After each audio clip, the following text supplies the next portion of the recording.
Listo, yo creo que ya vamos ahí al aire.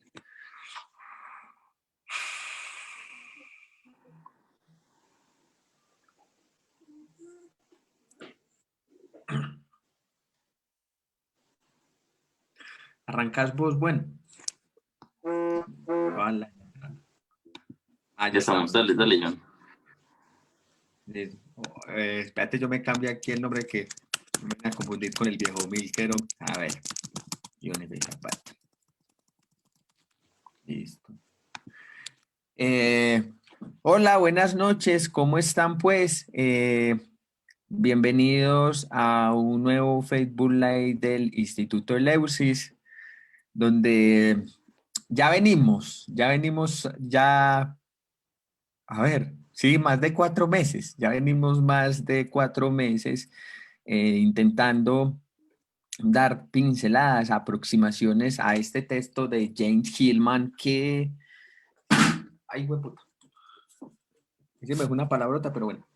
Este texto de James Hillman, Reimaginar la psicología, que escribió en el año 1975 y que en su momento fue revolucionario, pues, para muchos que se intentaron como acercar y tener otra perspectiva de la psicología junguiana. Hillman en este texto entra a proponer otra forma de pensar o de imaginar la psique mucho más allá del sustancialismo o de esta connotación ontológica que tiene la psicología junguiana clásica y este literalismo que tiene también la psicología junguiana clásica con los mitos, con los símbolos, con los arquetipos, porque Hillman critica entonces que realmente la psicología junguiana y más por parte de los junguianos que encontramos ahora en día, más que posibilitar lo que es el movimiento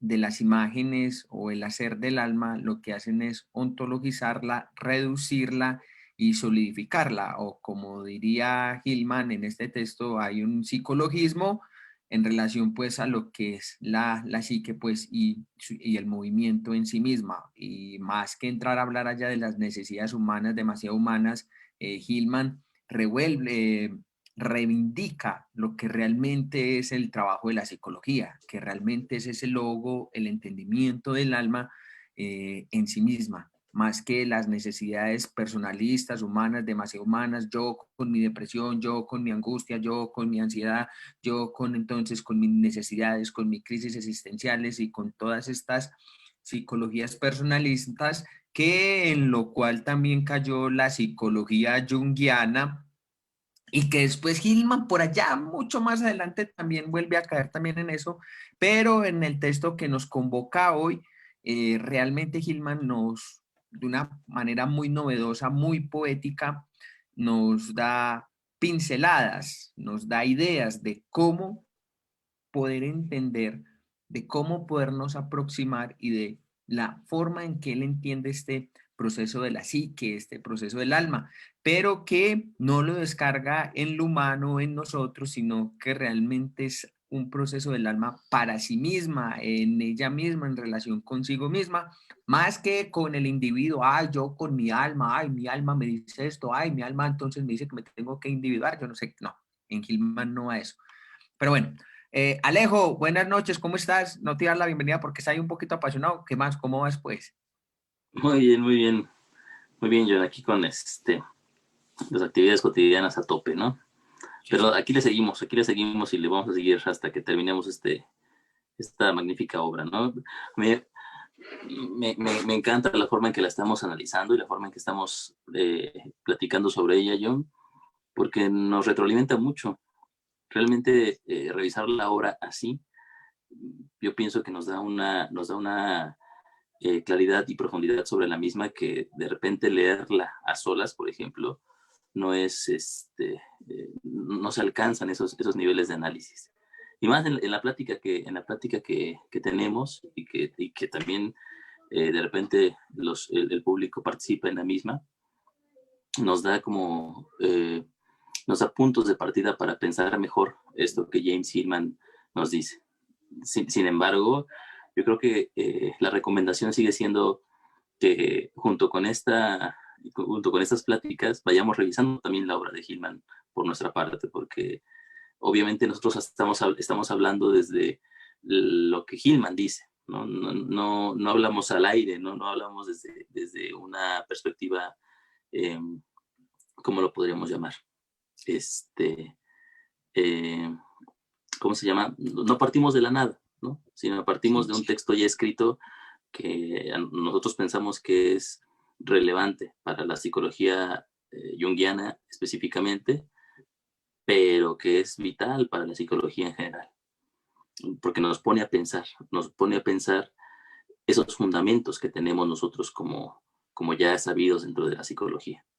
Fíjate que precisamente donde nos quedamos, John, trata acerca de esta situación. Cuando Hillman empieza su subtítulo de El proceso de transparentar, nos pone 4 elementos específicos que nosotros estamos usando todo el tiempo para transparentar. El proceso de transparentar es lo mismo que el proceso de psicologizar, ¿no? Y es a la vez lo contrario al proceso de literalizar o de concebir a las ideas como ideologías en particular. Entonces, el, el, el, la herramienta básica del psicólogo y de la psicología es el proceso de transparentización. Volver transparente un proceso, volver transparente una imagen o una idea. Eso quiere decir convertirla en algo más de lo que es a simple vista. Ajá. Entendemos, por lo tanto, nosotros que cuando tenemos enfrente un fenómeno en particular, ese fenómeno no es solamente lo que se nos presenta, sino que es más de lo que se nos presenta. Representa, eh, digamos, la manera en que se expresa es solamente lo evidente de lo que es. Hay más cosas ahí, ¿no? A lo mejor lo podemos entender mucho mejor en el ejercicio terapéutico. Cuando tenemos un síntoma, por ejemplo, o cuando llega un paciente con un síntoma, nosotros como psicólogos, ya de facto, sabemos que hay más atrás de, ¿no? Una fobia, una represión sexual, un, una fantasía intermitente, no solamente son eso. ¿Sí?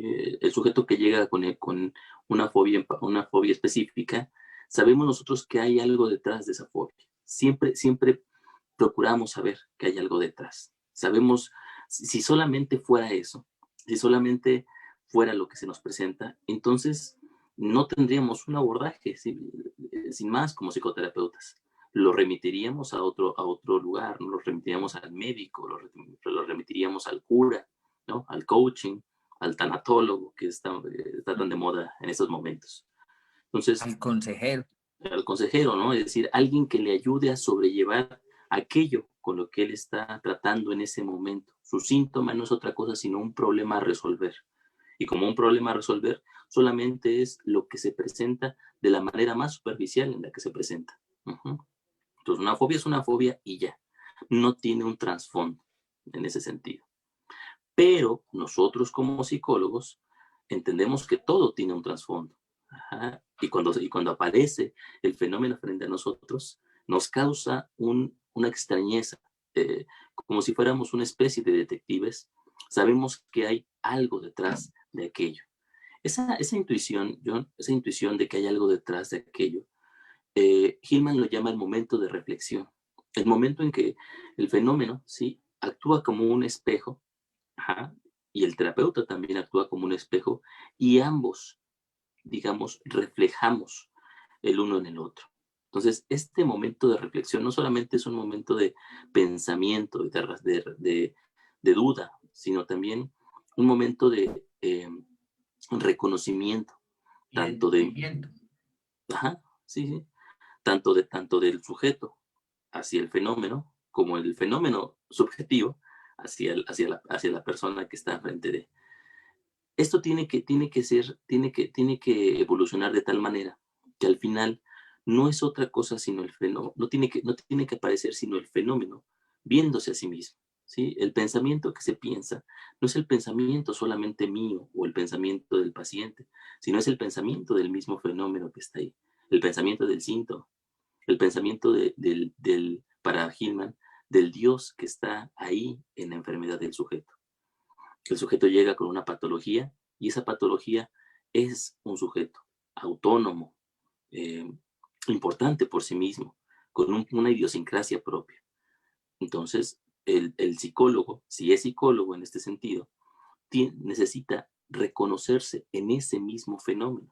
Pero el que se reconoce en el fenómeno no es al final el psicólogo, sino es la propia idea del psicólogo. Ajá. Es decir, es el alma, es la perspectiva que se ve a sí misma reflejada. Entonces, esto es muy importante, John, porque nos permite a nosotros entender que cuando vemos el misterio dentro de lo que se presenta frente a nosotros, el misterio es la representación del misterio observándose a sí mismo. Ajá. Cuando Jung hablaba del encuentro de dos almas, de la situación terapéutica como el encuentro de dos almas, no, sería importante que no lo tomáramos como solamente como una referencia poética. Ajá. O sea, no es sí, no solamente es una metáfora es decir, no es cuando digo que yo me abro frente al otro, ¿sí? No quiere decir que yo rompo mi cuerpo frente al otro o que yo me expongo ante el otro nada más, sino que cuando yo me abro frente al otro quiere decir que algo, ¿sí? Que expongo algo en mí, que es más que yo, algo que no es yo en sí mismo, o sea, no es yo como este ego literalizado y reificado que representa mi figura empírica, ¿sí? Yo como sujeto, sino algo más, ¿sí? Una pluralidad que me abarca, una pluralidad que soy yo, pero que soy más que yo. Ujú. Entonces, cuando el sujeto y el síntoma están ahí, también ellos son una representación de ese sujeto, de esa perspectiva anímica que es el objeto de la psicología.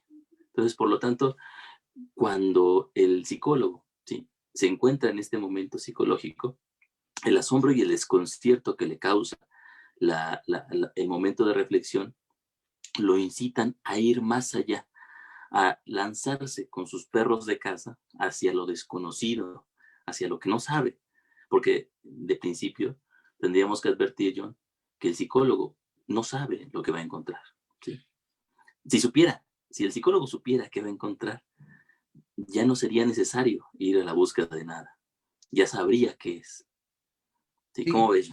sí, pero de hecho eso es lo que hacen Alejo. De hecho eso es lo que hacen en una preparación, de hecho en psicoterapia vas con herramientas, vas con estrategias, vas con mitos, vas con arquetipos, vas con una cosa, vas con la otra. Entonces realmente se va plagado hacia el fenómeno con un montón de estratagemas que no posibilitan lo que es el asombro o lo que es realmente vernos enfrentados a esa idea o a esa imagen, ¿no?, que se está ahí estructurando. Porque entonces, cuando ya se va armado con tanta cosa, entonces, es depresión, entonces hagamos esta técnica, hagamos imaginación activa, este arquetipo está operando aquí. Entonces, hay un literalismo, hay un psicologismo ahí a la hora de verse enfrentado con el fenómeno que no posibilita entonces lo que es el asombro, lo que es entonces el cuidado, el estar abierto, es decir, aquello que se está presentando. Porque aunque no sé si vos lo pensarás así de esta forma también, al psicólogo, no hablándolo así, hasta incluso en la misma corriente junguiana, les asusta verse desnudos ante el fenómeno, ante aquello que se les está presentando.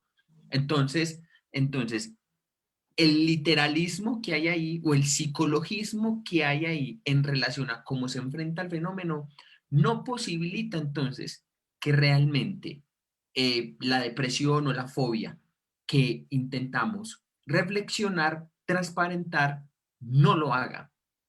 No lo haga. Es más o menos como pasa en este mito de Anteón y Artemisa. Si ya Anteón supiera que Artemisa está ahí y todo eso, ya pues, no, yo ya sé que ya está ahí, entonces no necesito entender nada o saber qué va a pasar ahí. No, sino que realmente el psicólogo, como tú estás diciendo, en la medida que va transparentando esta situación que está ocurriendo, debe ir con menos prejuicios, liberarse de todas las estrategias técnicas, de todo aquello que realmente el repertorio que tiene para posibilitar que y o que el fenómeno ese día se despliegue, se transparente y se muestre en sí misma como es, más allá de lo que quiera yo curarla, mejorarla. Ay, no, si depresión usted tiene que ir por acá, hay fobia usted tiene que ir por acá, vamos a hacer que usted sea el mejor, viva, hágale, vas a salir de esa. Pero si fuéramos realmente a hacer este proceso de reflexión, es decir, ¿qué necesita esa idea para sí misma? ¿Cómo está ella consigo misma? Y como vos estás diciendo que la propia idea o la propia patología ya viene con su propia identidad psicológica, ya viene con su propia estructura, que realmente eso es lo que hay que entender, más allá de yo como individuo pienso, siento en relación a eso, sino realmente cuál es la autonomía propia de esa idea, de ese fenómeno que está frente a mí y que como tal mi trabajo es transparentar aquello que se está estructurando ahí, desplegarlo y permitirlo que sea. Exactamente. Y fíjate que a lo mejor yo diría, más que librarse de las herramientas, se trata de interiorizar las herramientas. Es decir, yo creo que no es un despojarse de las herramientas como si fueran algo que me estorba, sino al contrario. Yo creo que como psicoterapeutas, como psicólogos, nuestro deber profesional es ahondar y nutrirnos de todas las ideas que podamos. Eh, como, como, como profesionales tenemos que estar continuamente leyendo, continuamente experimentando, continuamente ejerciendo, es decir, haciéndonos de herramientas todo el tiempo, ajá, estudiando todo lo que podamos y aprendiendo todo lo que sea posible dentro de nuestro campo de estudio. Pero no para convertir esas herramientas en objetos literales de nuestra propia devoción. Porque es el problema. La mayoría de los psicólogos, una vez que están en una corriente específica, ya sea psicoanálisis, ya sea dentro del psicoanálisis, psicoanálisis lacaniano, freudiano, ¿cómo se llama? Mismo Jungiano. Eh, sí, sí, es decir, eh, eh, eh, todas las posibles corrientes, ¿no? Gestalt, PNL, o sea, todas las corrientes que te puedas imaginar de psicología. Cuando un psicólogo se instala dentro de alguna de ellas, lo que hace es convertir esas herramientas que aprendió en ese proceso en pequeños ídolos a través de los cuales él siente que la realidad es solamente de la manera en que la ve. Eso es no hay comunicación entre las escuelas psicoterapéuticas precisamente porque cada psicólogo está casado. Estar casado con su propia teoría es relevante hasta cierto punto, pero tiene que ser transparentado en otro momento. Es decir, está bien que yo en algún momento sepa o crea que el inconsciente no es como Freud lo dice, sino es como Jung lo dice, ¿no? Eso implica ya una posición y me obliga a mí a aprender una forma específica de. Pero si yo continúo con eso todo el tiempo, no dejo que esa idea del inconsciente se convierta en ejerza su propia autonomía y en su movimiento, ajá, vaya hacia su propio fin, entonces yo la reifico, la congelo en un momento determinado de su propio proceso y la convierto en la única forma de ver el proceso dinámico de la psique. Entonces, para mí, si soy freudiano, el inconsciente solamente tiene una forma, ¿no? Entonces, el ejercicio pulsional es únicamente un proceso sexual. Si soy lacaniano, es únicamente un proceso lingüístico. Si soy junguiano, es únicamente un proceso simbólico. Es decir, convierto a mi propia teoría y a mis propias herramientas en una cárcel en la cual yo como psicólogo me encierro a mí mismo para no salir a lo agreste, no salir a lo salvaje, no ir con mis perros de casa como Acteón a buscar la verdad. No lo hago. Entonces, se convierte este proceso yo en una forma de defenderme del fenómeno que está enfrente de mí. Sí, como tú dices, le tenemos miedo como psicólogos al fenómeno. No solamente al fenómeno, a la verdad en el fenómeno. A que el fenómeno me muestre quién es. Porque al mostrarme quién es, también me muestra quién soy yo. Y me muestra que lo que soy yo no soy solamente yo. O sea, que mi ansiada y preciada unidad no es otra cosa sino una pluralidad ingente. O sea, yo soy legión, ¿no? Como decía esa parábola de la Biblia. Es decir, yo soy muchos, yo soy una dinámica constante y que me identifico con una sola figura específica en algún momento, también representa una carga y una cárcel en la cual yo como persona estoy. Ahora, como psicólogo, ¿sí? Yo tendría además el deber, como persona no lo tengo, ¿no? O sea, como persona tengo el deber de vivir y ya.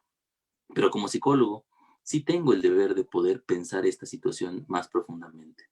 Entonces, las herramientas en psicología, yo creo que llega un momento en que para que no se conviertan en cárcel, tienen que ser transparentadas, interiorizadas. Es decir, Reflexionar no, también.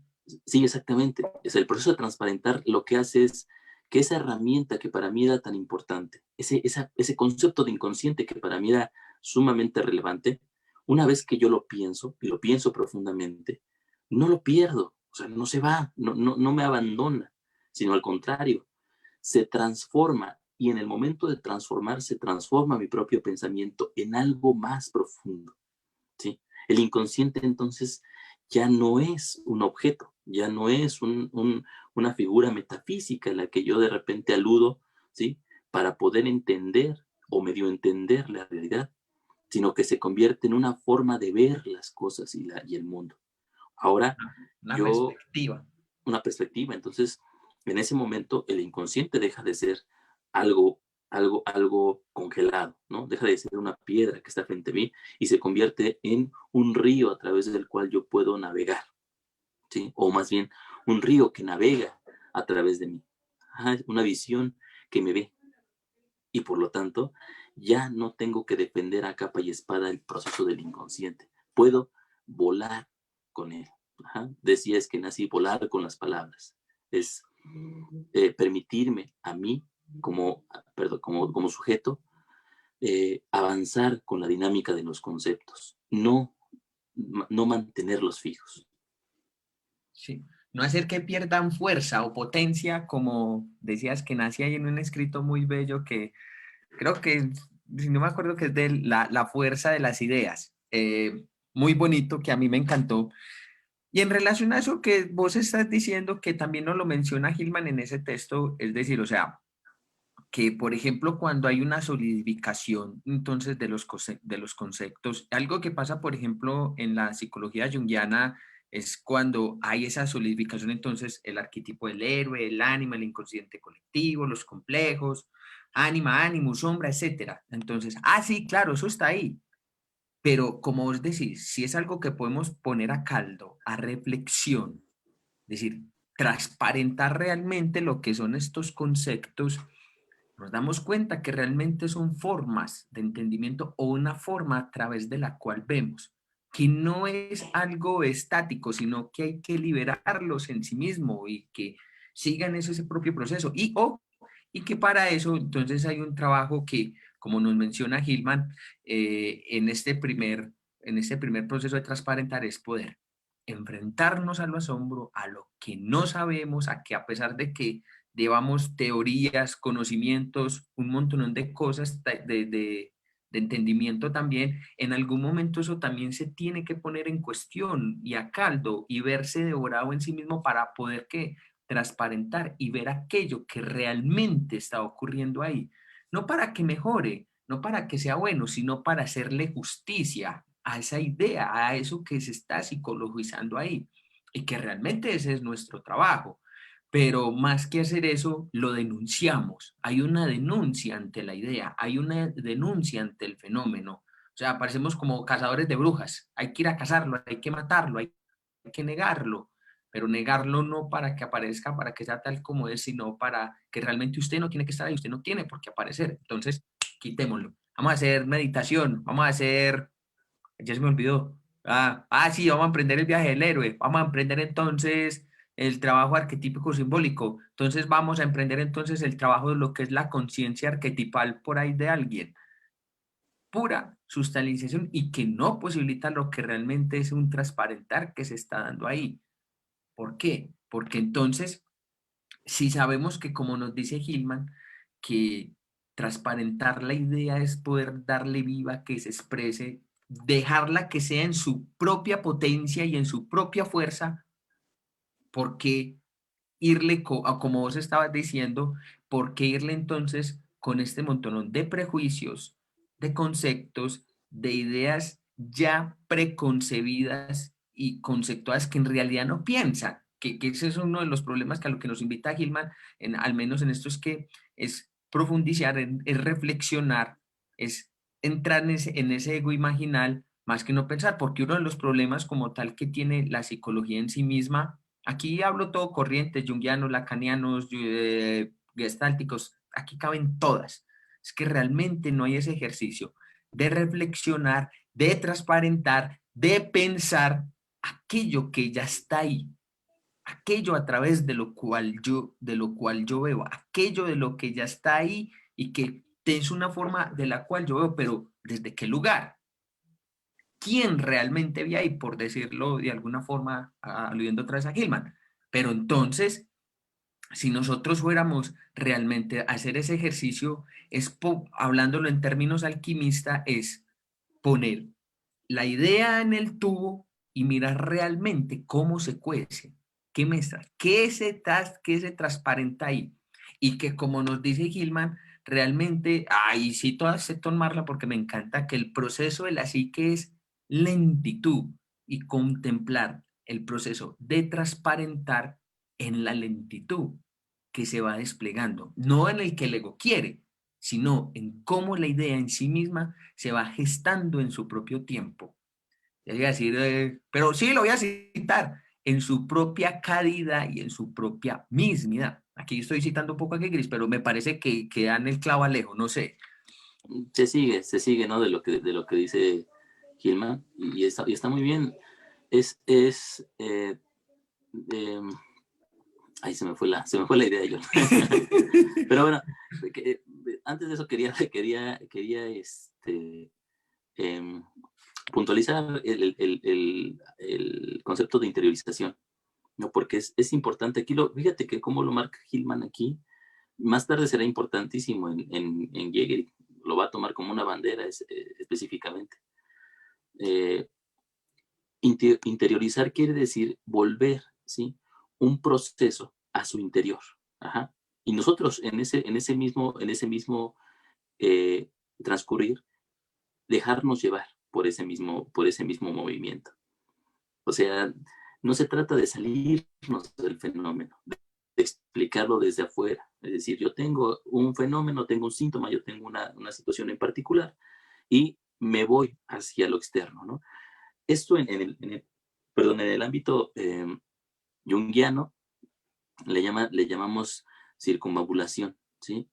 Es tenemos un fenómeno, entonces lo vamos comparando y lo vamos analizando desde diferentes perspectivas. Sí, lo analizamos desde un mito, desde un cuento, y desde el mito desde varias perspectivas, varios, ¿cómo se llama? Mitemas. Es decir, le vamos dando, lo vamos rodeando de tal forma, ¿sí? Vamos dando vueltas de tal forma que acabamos saciándonos en esa situación.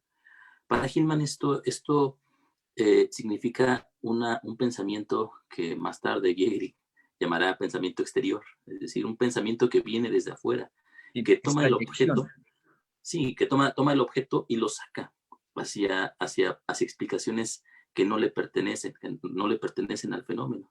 Hacemos eso cuando pensamos que el fenómeno es algo sin vida, es algo que no tiene vida propia, que no tiene un pensamiento, que no tiene una idiosincrasia en particular. Pero desde la perspectiva de Hillman, nosotros entendemos que el fenómeno es autónomo, ¿no? Y que por lo tanto lo que vamos a hacer no es sacarlo de su propia calidad, sino al contrario, adentrarnos lo más profundo de interiorizar, entonces implica sumergirnos en la dinámica del proceso. Ajá.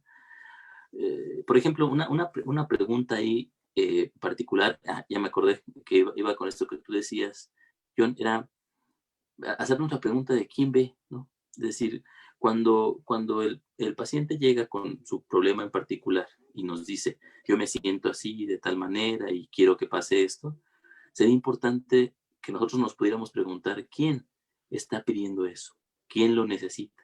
Ajá. Y ante ese quién otro puede reaccionar de forma distinta. Y después, quiénes hay en esa comuna que es el sujeto, ¿sí? Siendo no el sujeto el paciente, sino el sujeto del fenómeno, eh, quiénes están ahí actuando, quiénes están relacionándose. Fíjate que en psicología sistémica, John, eh, eh, hay un proceso que se llama puntuación, ¿sí? Eh, eh, Paul Vaslavic, perdón, hablaba acerca de la puntuación en las relaciones personales. Él decía, es decir, cuando hay un problema, por ejemplo, en la pareja, tenemos que preguntarnos nosotros dónde está colocado cada uno de los actores del problema. Sí, para el marido, por ejemplo, el problema empieza desde una perspectiva en particular. Para la mujer empieza desde otra. Y cada uno, ¿sí?, tiene una visión completamente válida de lo que está pasando ahí. Pero para poder entender nosotros esa situación, tenemos que irnos detrás de esas perspectivas y saber cuáles son las reglas que van determinando la relación desde la perspectiva de cada uno. Ajá. Esa situación es muy interesante porque nos remite a esta parte de la que nos habla Gilma. Interiorizar no solamente quiere decir pensar y profundizar sobre ello, sino tener la certeza, ¿sí? Una cierta, ¿cómo lo podríamos llamar? Una fe psicológica en que hay algo detrás que justifica al fenómeno, ¿sí? Hay unas reglas que a lo mejor nosotros nunca vamos a conocer, ¿eh? O sea, que nunca vamos a saber, pero sabemos que se mueve, hay algo dentro del fenómeno y que eso es un aliciente para poder seguirlo él mismo. Le llama esto Hillman el Dios oculto, ¿sí? El Deus absconditus, el Dios que está detrás de lo que se manifiesta, que no conocemos nosotros y que no estamos destinados quizá a conocer, pero que a través de nosotros él puede conocerse a sí mismo, ¿no? Y que sería la meta máxima del quehacer psicológico. Entonces, tenemos dos situaciones ya. Una es la reflexión, el momento de reflexión psicológico. Entendemos que hay algo detrás. Pero no solamente eso, sino que también sabemos y confiamos en un ejercicio de fe psicológica de que eso que está detrás es importante y que determina a lo que nosotros estamos reflexionando, ¿sí? Lo tercero, John, sería que este proceso, ¿sí?, aparece como una narrativa en particular, ¿sí? No aparece solamente,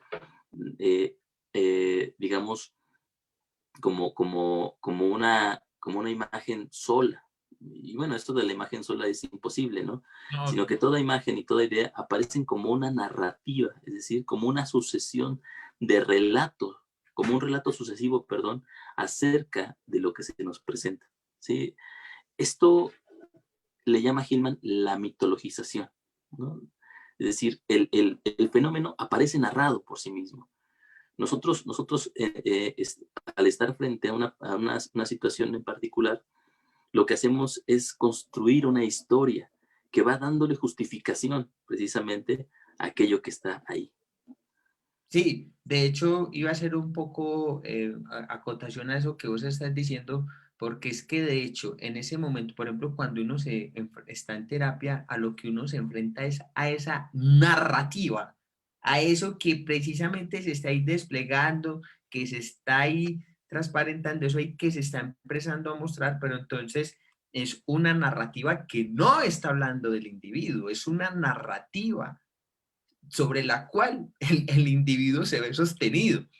Porque cuando empieza a pasar algo muy particular, cuando viene la terapia, estás deprimido, sí, pero cuéntame, ¿qué está pasando ahí? No, yo qué sé, yo qué sé, pero a ver, ¿cómo es eso que no sabes? Y empieza, sí, por esto, no sé ni qué hacer en mi vida, entonces, ¿cómo así que mi vida?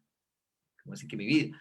Pero me llama mucho la atención es que es esa narrativa, porque entonces mi vida, mi tal cosa, mi una cosa, mi la otra, y la otra, y la otra, es la narrativa en la cual está sostenida el sujeto. Entonces, que él ni dimensiona por qué, ni sabe por qué, no puede decir el por qué, dice mi, pero al decir mi, tampoco es capaz de lograr entender lo que es ese mi en esa narrativa. Sí, exactamente. Y el problema no solamente es, o sea, no es la narrativa en sí misma. O sea, la narrativa es un proceso natural del ejercicio de fantasear, de imaginar, de pensar, de hacer algo. Igual que lo hemos estado diciendo en este capítulo, John, el problema aparece cuando yo me caso con esa narrativa, cuando me comprometo demasiado con esa narrativa y nada más. O sea, no entiendo que esa narrativa es una narrativa entre muchas otras, una posible forma de ver. De hecho, fíjate que en gran parte el proceso terapéutico implica esa situación, implica la confrontación de una narrativa.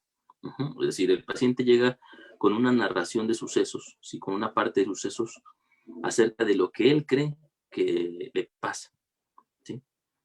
El psicólogo regularmente lo que hace es, bajo, con su propia perspectiva, bajo sus propias reglas, lo que ha aprendido en su propia escuela psicoterapéutica es ofrecerle una nueva narrativa. Entonces, no es solamente no es, la cura en psicología muchas veces deviene del proceso de que el sujeto aprenda, ¿sí? O entienda que hay una narrativa aparte de la suya, que hay una forma de ver las cosas de forma distinta. Esto no cura nada, obviamente, ni es algo que resuelva la situación. O sea, simplemente es una forma de poner el problema en otro lugar. Sí. Ujú. Es más o menos como, ¿cuál es el cuento que me cuenta? Ajá, sí, sí, sí. Sí, Sí, entonces, dale, dale, dale. sí, el sujeto llega y dice, la esposa llega y dice, mi esposo es el diablo, ¿no? Entonces, o sea, tú, por ejemplo, como psicólogo junguiano, ¿no? Teniendo como una herramienta de pensamiento el concepto de la sombra, ajá, Sí, sí, sí. haces algo eh, para intentar ayudarle a que una nueva narrativa acerca de su propia relación marital cambie. Entonces, que vea que el diablo, ¿sí? A lo mejor tiene algo de bueno. Uh-huh. O que no solamente el esposo es el diablo, sino que a veces, en algunas ocasiones también ella puede ser tan diabólica como él. Ajá, entonces, estas situaciones van cambiando un poco la relación en el momento en que el sujeto puede transformar su narrativa de los hechos. La narrativa es una acomodación de la realidad, por lo tanto, una construcción de la verdad que vive el sujeto. Al cambiarla, cambian también la relación que tiene el paciente con su propio síntoma. Uh-huh. Te digo, Claro, esto, claro.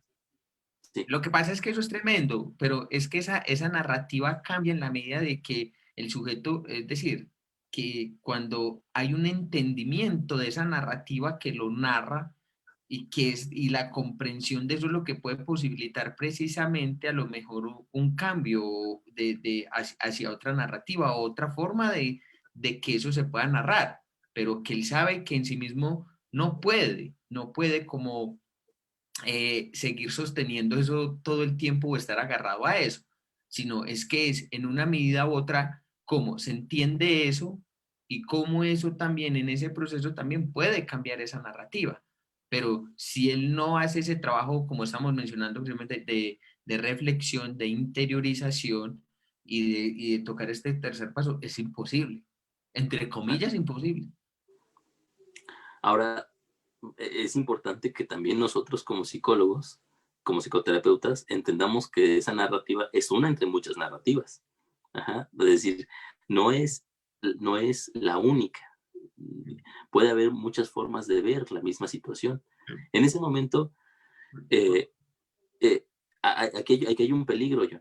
Si nosotros como terapeutas no podemos transparentar esta narrativa, estamos casados con esa narrativa y la defendemos a capa y espada, acabamos por imponerla en el paciente, ¿sí?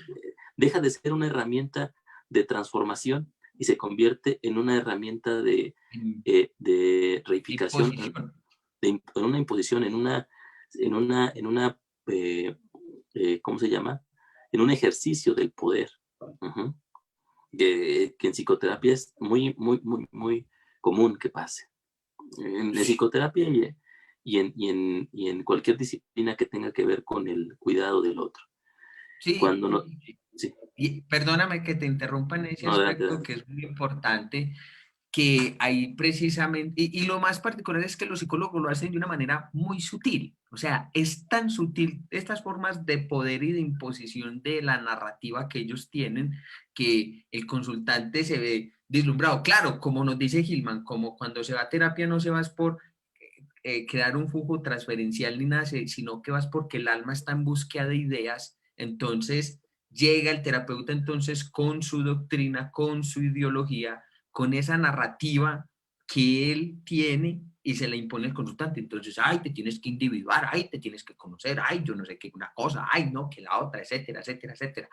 Por mencionarlo pues así rápidamente, aunque divague un poquito ahí con los etcéteras, etcéteras, es porque son sin fin las formas que existen. O sea, es algo tan fuerte que es como vos decís, que por eso Hillman dice que a través de una sola idea se crea una escuela psicoterapéutica, un libro, porque las convierten en narrativas de poder solidificadas sobre la cual operan, mueven y hacen. Por ejemplo, es que sí, como dice Giger, que cualquier charlatán cura, porque va con su imposición, con lo que hace, y claro, puede pasar, puede pasar. Uno no sabe, pues, porque la psicoterapia siempre es un misterio, pero que en realidad siempre van con imposiciones, con ideologías, con lógicas narrativas de las cuales ellos ni siquiera mismos se mueven. Y ahí tenemos el proceso de individuación, ahí tenemos la integración de la sombra, ahí tenemos la integración de los esquemas maturativos tempranos, ahí tenemos entonces la exploración del potencial humano que nos habla la psicología humanista, entonces ahí tenemos la búsqueda de sentido que nos plantea la logoterapia, ahí tenemos entonces esta parte del ser transpersonal o de la psicología transpersonal que también lo hace, ahí tenemos entonces los adoctrinamientos que plantea entonces la filosofía existencial o la terapia existencial, de conversaciones poderosas, de entonces verte enfrentado a tu incertidumbre, que yo no sé qué, pero son narrativas impuestas que en realidad no van al entendimiento de la propia narrativa del fenómeno, sino que ante esa narrativa que tiene el terapeuta y que eso le imponen esa narrativa a la propia narrativa que se está narrando ahí. Discúlpenme la redundancia del juego de palabras. Pero se entiende muy bien, John. Y es cierto, el, el, el, el, el problema de esta mitologización, si no es otra vez que ocurra, o sea, siempre ocurre. El problema es que la congelemos, que no la transparentemos, que no pensemos y reflexionemos sobre ella. ¿Sí? Entonces, una vez que el psicólogo hace este ejercicio del poder sobre su paciente y empieza a vender una idea, ya no es un psicólogo, ya es un evangelista, ¿sí?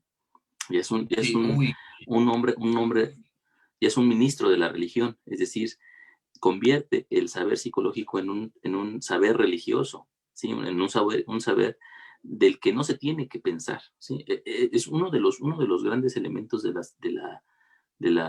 ¿cómo se llama? Del pensamiento religioso, es que es un pensamiento que no piensa, ¿sí? Es un pensamiento no transparenta sobre sus propios conceptos. Entonces, como tal, el psicólogo, en el momento en que lo hace, en el momento en que impone esa mitología sobre su paciente, lo convierte en un adepto. Ajá. Y el paciente, como tú dices, ávido de ideas, ávido de esquemas para poder entender su propia realidad, cae en esa misma trampa, ¿sí? Y refuerza esta situación. Bueno, una terapia se prolonga durante muchos años alrededor de un solo problema, precisamente porque pasa esto, ¿sí? Porque deja de ser importante el fenómeno y lo que está en juego ahí es precisamente la relación narrativa, ¿sí? El paciente se vuelve un discípulo, ajá, se vuelve un seguidor, ya no Sí, es un paciente. claro, Alejo, es que ¿cómo te parece que hay en relación a eso que vos estás diciendo un historiador y psicólogo y un intelectual británico que se llama Peter Watson, en relación a la psicoterapia dice lo siguiente? Dice que la psicoterapia se ha convertido en un sustituto de la religión y lo dice porque las personas más que en querer comprender realmente el fenómeno, lo que pasa, quieren es encontrarle un sentido a sus vidas, más que intentar realmente lo que está pasando en el fenómeno.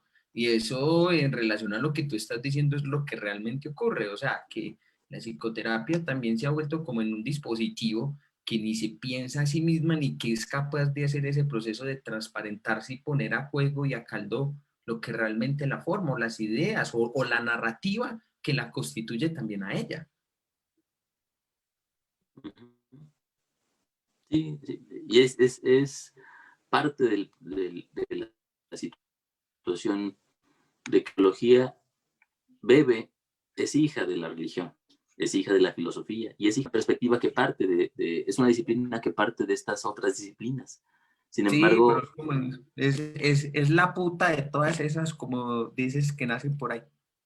claro, lo es en el momento en que no las piensa, en que no las transparenta. Porque si las pudiera transparentar, es decir, este proceso religioso está implícito y es importantísimo dentro de la psicología para poder construirse a sí misma. Tenemos nosotros que asumirlo como tal, es decir, como somos el sustituto de la religión una vez que la religión dejó de ser importante para la cultura occidental. ¿Sí? Una vez que ocurre la muerte de Dios, en ese momento, solamente en ese momento surge la psicología de las cenizas de la religión.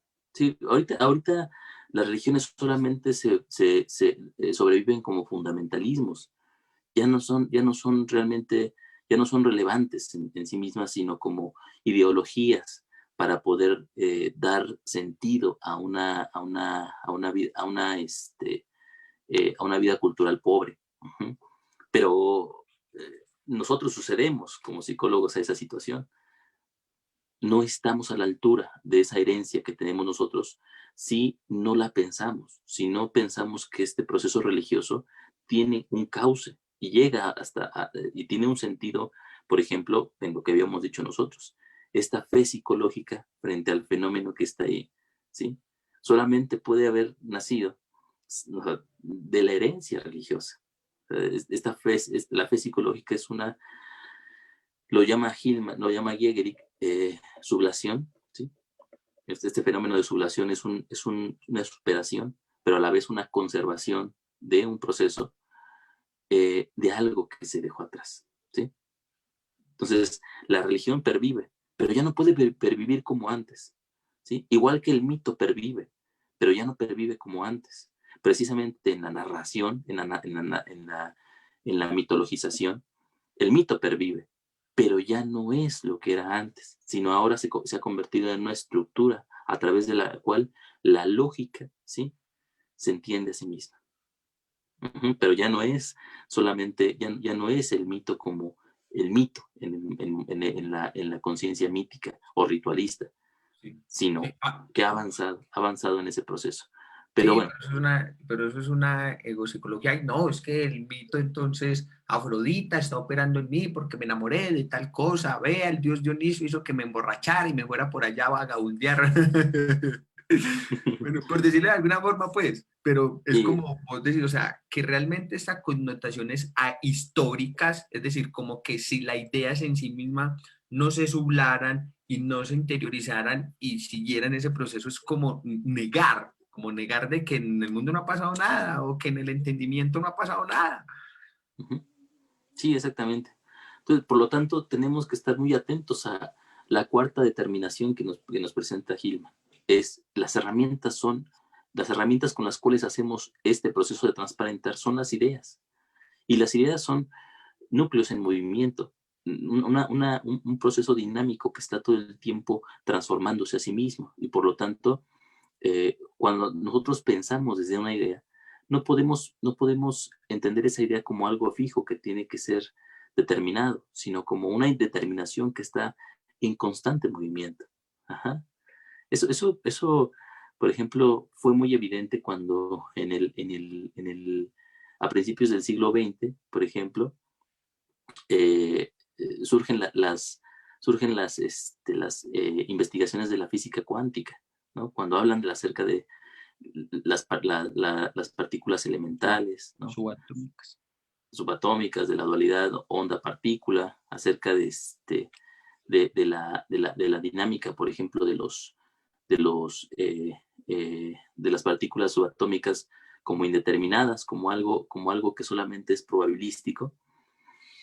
Cuando hablan de todas estas situaciones, hay una resonancia en cuanto al conocimiento y la forma de la realidad, en que entendemos que no hay algo que podamos entender de forma fija, sino que todo es un daimón que está moviéndose continuamente, ¿sí? Un daimón, un demonio primordial que se mueve y que de forma autónoma, ¿sí? Se va determinando a sí mismo en su propio movimiento. Y no lo fijamos, no lo congelamos, aunque queramos. Y Por cuando eso lo lo- hacemos, sí, cuando lo hacemos nos engañamos a nosotros mismos. Decimos aquí en México, nos damos a tole con el dedo, ¿sí? Es decir, nos tratamos como si fuéramos niños pequeños y no estamos a la altura del fenómeno que está frente a nosotros. Sí, aquí en Colombia nos decimos, nos hacemos los huevones. Sí, acá también hay otras formas de decirle, ¿no? Pero es la más común. Pero Sí, bueno, hay otra más fuerte, pero no la voy a decir. sí, yo también porque es horario infantil. Sí. Entonces, precisamente tenemos que estar al tanto, según Hillman, de que las ideas se corresponden con nuestra propia forma de ver estos procesos, ¿sí? Las ideas son ojos a través de los cuales vemos, ¿sí? Pero que al final, ¿sí? Acabamos siendo vistos por ellos mismos. Ajá. Es decir, nuestro ver a través de las ideas se convierte en la forma en que las ideas se ven a sí mismas. Ajá. Incluso nosotros dejamos de ser importantes en ese proceso de ver para que lo relevante sea el fenómeno, ¿sí? Que está presente ahí. Ajá. No, haciendo una alusión a estas, eh, perdón, a las, ¿cómo se llama? A las escrituras, podríamos decir que no sea yo el que vea, sino tú, ¿no? Es decir, que sea Dios quien vea a través de mí en esa situación, que sea el fenómeno quien vea a través de mí, que sea el síntoma quien vea a través de mí, que sea la narrativa psicológica la que ve y la que se reflexiona a través de mí. Estos cuatro elementos, John, O la que se pudieran, sostiene a través de mí. así es, o que me sostiene en esa situación. Estos cuatro elementos que aparecen, ¿sí? Perdón, el momento de reflexión, ¿sí? La justificación interior, la mitologización y las ideas como herramienta psicológica, no aparecen de forma sucesiva, sino que ocurren cada vez que nosotros transparentamos. Es decir, en el momento en que algo nos llama la atención, ¿sí? En el momento en que algo despierta nuestra reflexión, en ese momento lo justificamos a través de una narrativa, ¿sí? Que está sostenida por una idea a través de la cual vemos. Sí, Lo importante. ocurre simultáneo, no es que sea ando por allá uno por un lado, el otro por el otro, no. Ajá, Converge sí, ahí pasa todo a la vez. exactamente. Entonces tenemos que estar muy atentos acerca de esa situación de cómo las cosas que hacemos y decimos, ¿dónde están sostenidas? ¿Qué Dios hay detrás de aquello que nosotros vemos? Fíjate que te contaba hace rato que me sentía un tanto desanimado con el mundo del Internet y del Facebook, de las redes sociales, porque precisamente ocurren estas situaciones. Algo que veo comúnmente es cómo la gente discute sobre diferentes temas, psicología, política, religión, los sucesos más actuales, ¿sí? Regularmente discutimos desde una perspectiva fija, nada más. O sea, no somos capaces de cambiar o de ver más allá. Eh, Vemos, por ejemplo, un suceso político y vemos la más superficial y sobre ella nos abocamos para nunca nos preguntamos qué hay detrás de, ¿sí? ¿A qué fenómeno o a qué proceso sirve esto que está pasando aquí?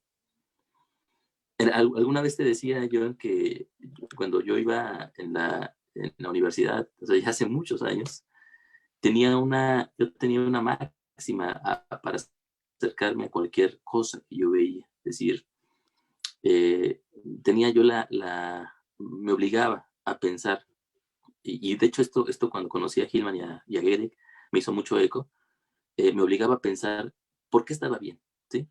Es decir, en lugar de preguntarme yo cómo solucionar algo, cómo cambiar algo, cómo mejorar algo, ¿sí? Yo me preguntaba, ¿por qué está bien? Es decir, ¿por qué el que suceda esto está bien? ¿Sí? ¿Por qué el que haya esclavitud está bien? ¿Por qué el que haya maltrato infantil está bien? ¿Por qué el que haya guerra está bien? Ujú. Sí, hay Puede como, parecer algo, no, algo, algo que, algo muy, muy, muy monstruoso, muy terrible, porque es un pensamiento bastante contranatural, ¿no? O sea, que va, perdón, de contrasentido. Pero a mí me permitía, eh, yo tenía la intuición en ese entonces, o sea, no lo sabía con la perspectiva que ahora tengo, tenía la intuición de que era importante para el pensamiento psicológico, que una psicología se tenía que fundamentar más que en el tratar de juzgar desde los ámbitos morales los o procesos que lo que es ocurrían. bueno o que es malo. Sí, precisamente. O sea, más que hacer eso, Es que lo que hace el tenía que psicólogo. preguntarse, tenía que preguntarse, preguntar acerca de la propia moralidad del fenómeno, ¿sí?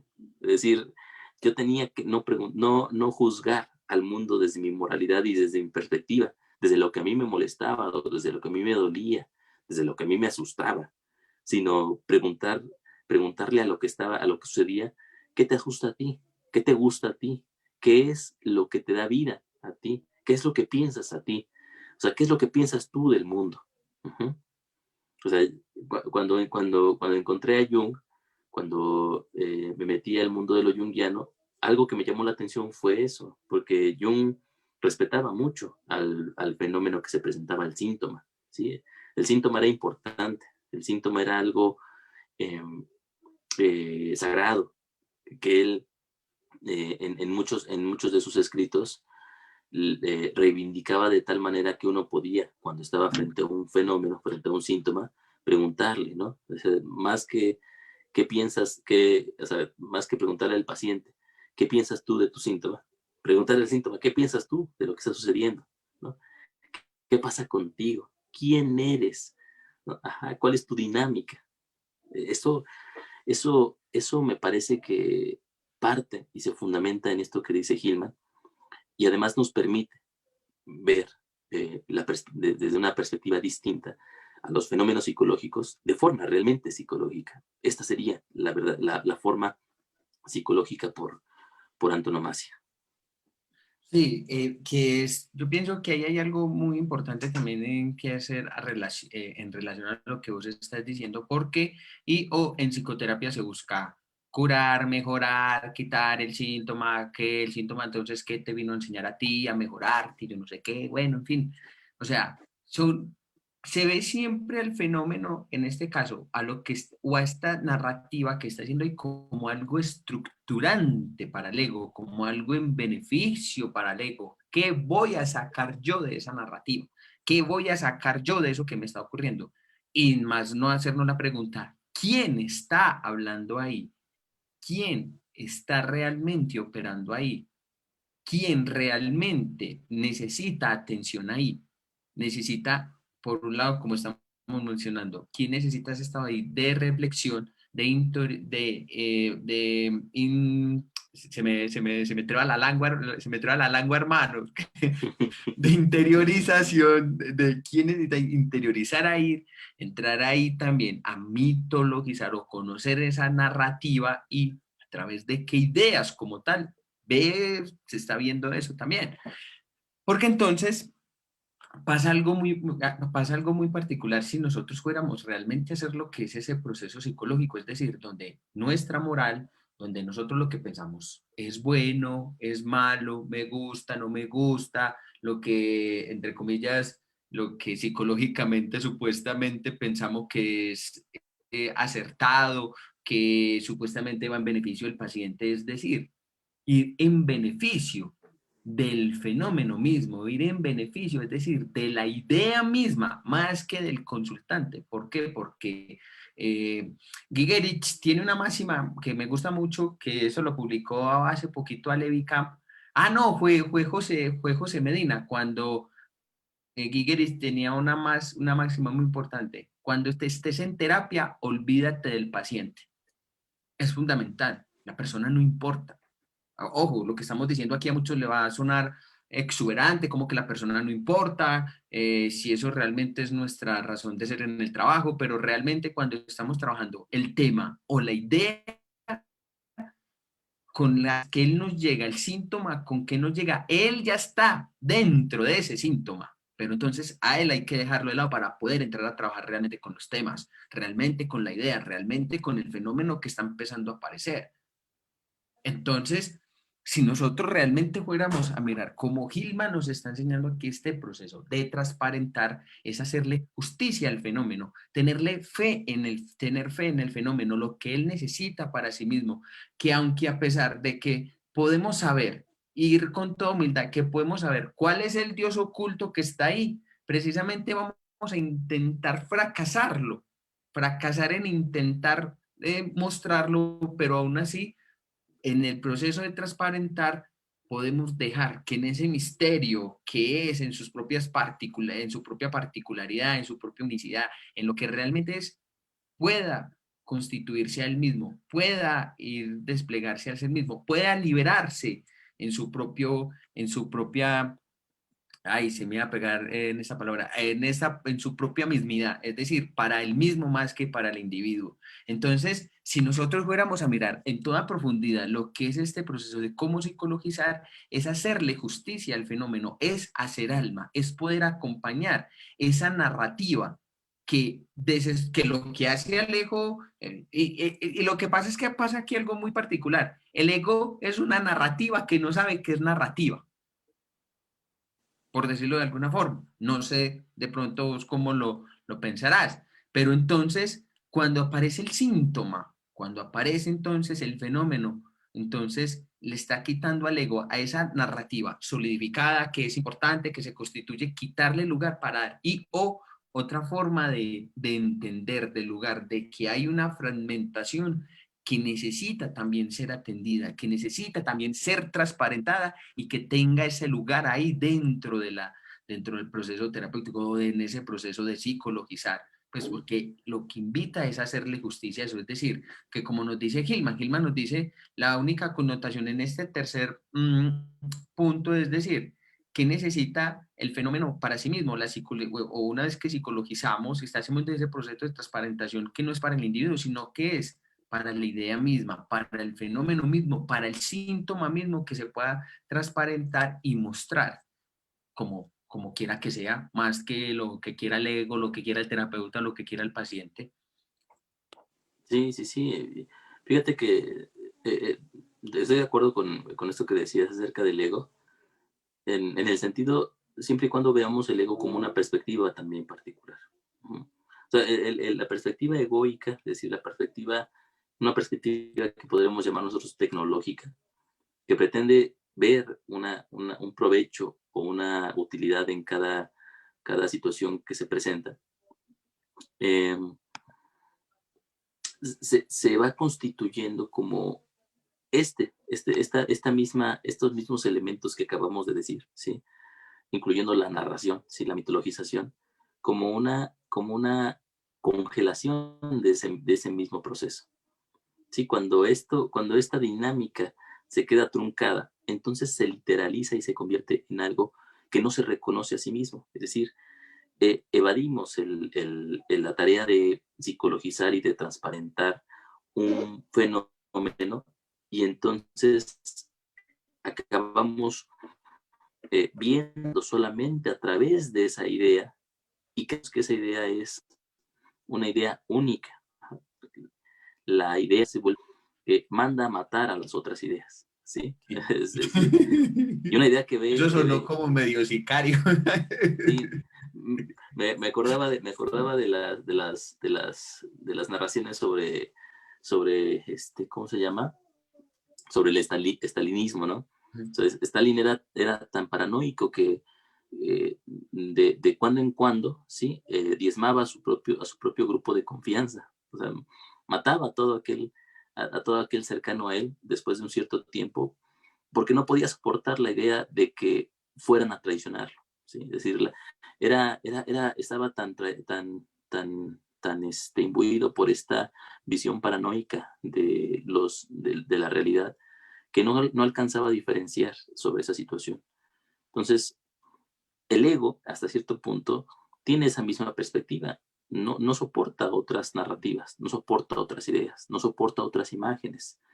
Todo lo tiene que medir bajo su propia vara. Entonces, utiliza precisamente esta fantasía Procustizar. ¿Perdón? Ah, pensé que ibas a decir la fantasía de procustizar, de Bueno, meternos en todo claro, enganche. claro. Lo hace, pero me quería referir más a la situación de la tecnología. Es decir, se pregunta siempre, ¿qué es útil para mí? ¿No? Como O sea, se mejor, pregunta como por la crezco. utilidad de las cosas. Si una idea no es útil, entonces no es importante. Ajá. La ciencia, por ejemplo, se finca mucho en este proceso pragmático. O sea, la ciencia no estudia algo que no sea útil, ajá, o le busca utilidad a todo lo que pueda existir. Entonces, como psicólogos, ¿sí? Atendiendo a las ideas que están presentes ahí en el contexto psicológico, tenemos que tener cuidado con esa situación, es decir, con no quedarnos solamente con la visión pragmática de la realidad. Las cosas no solamente no sirven a nosotros como tales, nada más, se sirven a sí mismas, ¿sí? Son su propia utilidad. Porque si no, acabamos, como decíamos la sesión pasada, John, acabamos preguntándonos cuál es el sentido de la vida, desde la idea de para qué me sirve la vida. O sea, no qué hago yo en la vida, sino para qué me sirve la vida a mí, ¿sí? Si no me sirve de nada, pues mejor me mato, ¿no?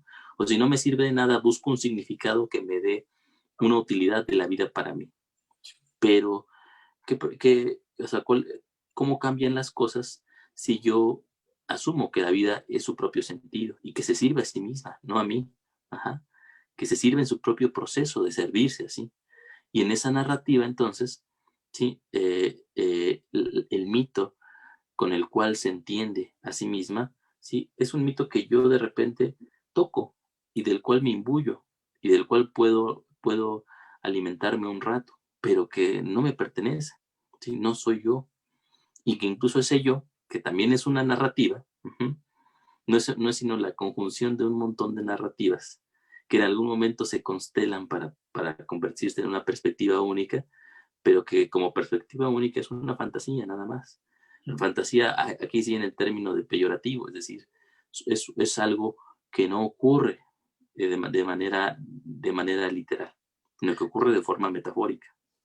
Sí, no, y hasta lo que pasa es que en esta narrativa del ego es un como muy bonito, ay, me estoy individuando, ay, me estoy autoconociendo, ay, estoy creciendo, porque el ego, como vos mencionas, siempre funciona, es decir, narrándolo pues en esta fantasía más como egoica, peyorativa, como vos decís, es que él es el mejor y que él se puede potenciar y llegar al pico, como nos dice Hitman en algún momento, pero que en realidad uno se da cuenta que entre tanto menos importancia y o le podamos dar a esta narrativa del ego que en algún momento se desgasta, o sea, que en algún momento eso ya no sostiene esa idea o esa perspectiva o esa forma a través de la cual el alma ve, sino que en algún momento llega el síntoma, llega la depresión, llega lo que tenga que llegar, la crisis, como precisamente como una nueva forma